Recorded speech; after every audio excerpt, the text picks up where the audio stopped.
Hi there, beautiful people, welcome back for another recipe. Today's recipe we're gonna make vegan ricotta. Yes.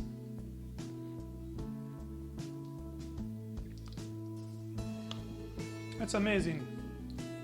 Guys, you have to try this. It's like the real ricotta. It has the same structure and it has the consistency and the flavor. This slightly cheese flavor is made by the Nutritional Yeast. I'm gonna show you after. This is a special ingredient for this recipe. It's called Nutritional Yeast. Can you see?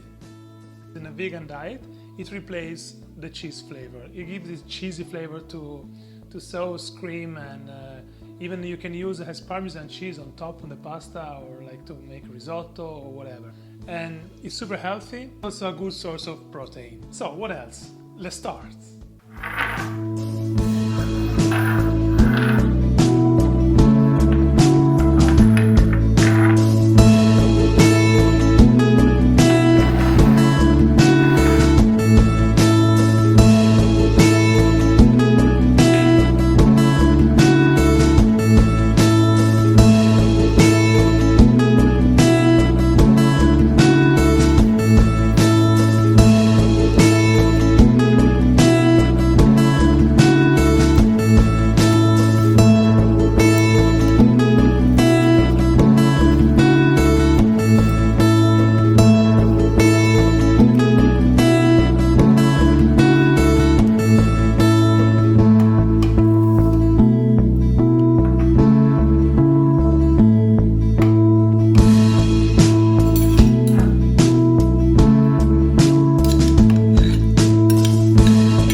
If you like my ricotta recipe, please put a like, subscribe, and see you next time.